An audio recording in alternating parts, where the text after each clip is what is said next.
Ay naku, bigla pang umulan, buti na lang, pauwi na ako. Oh, may tumatawag ah. Hello? Hello po? Sino po ito? Ay po kuya, ako po yung tindera na pinagpaludan nyo kanina. Bakit po kayo napatawag ate? May sasabihin kasi ako sa iyo kuya. Okay, sige po, ano po yun? Medyo weird yung sasabihin ko kuya, wag ka sanang magagalit. Sige po, ano po ba sasabihin ninyo? Humingi kasi ako ng sign na kung sinong huling lalaki ang hahawak sa kamay ko bago umulan, yun ang magiging jowa ko. Ha? Naku ate, hindi ko naman hinahawakan yung kamay nyo. Hinawakan niyo po kuya nung nagbayad kayo kanina, nung nagpaload po kayo.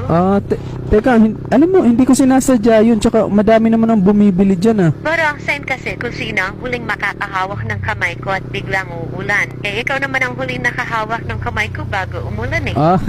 Naku ate, seryoso ba to? Baka nasasobrahan ka lang kakanood ng teleserye, tsaka hindi totoo yung mga ganung bagay. Pero parang nag-slow motion kasi kanina nung papalapit ka pa lang eh. Lalo na nung inalis mo na yung helmet mo.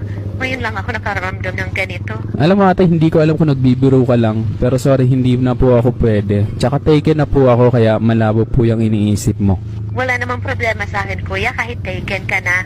So paano kung tayo ka na talaga nakatakda, diba? Kasi ikaw yung nakahawak ng kamay ko bago umulan eh kahit napakainit naman kanina, diba? So ibig sabihin, yun na yung sign. Naku ate, medyo alanganin ako dyan. Lalo na di naman kita kilala talaga. Hindi ko nga nakita yung mukha mo kanina nung nagpaload ako eh.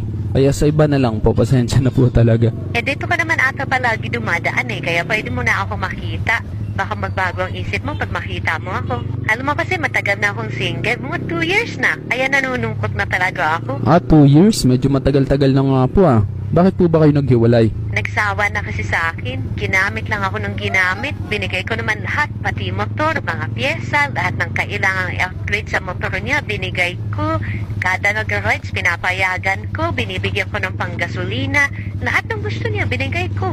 Pero ayun, iniwan pa rin ako. Nakakalungkot naman pala. Ibig sabihin, user pala yung ex mo ate. Oo nga eh. Anyway, wag mo na akong tawaging ate. Annalyn na lang. Okay, sige. Annalyn pala yung pangalan mo. Pag may time ka, daan ka naman dito para mas magkakilala pa tayo. Pwede naman. Kaya na pag kailangan mo ng load, magsabi ka lang. Ililibre kita ng load. Tsaka pag nagugutom ka, daan ka lang dito sa tindahan ko anytime. Lahat pwede mong kainin dito ng libre. Ha? Ay, grabe naman. Napakabait niyo naman po pala kung ganun. Basta ikaw, kung kailangan mo pa nga ng allowance, magsabi ka na. Hindi na po, pero salamat po sa mga offer mo, Mama Annalyn. Basta ikaw, basta bumalik ka lang dito, ako bahala sa'yo, okay? Sige, salamat. Sige na, bye na. Ingat ka sa pagmumotor ha, madulas ang kalsada. Okay, sige, salamat. Bye. Grabe naman yun, parang napaka-desperada ata niya para magkasyota. Pero mukhang okay yung offer niya. Libre load, pati pang gas, at pwede ko pa daw kainin kahit anong paninda niya.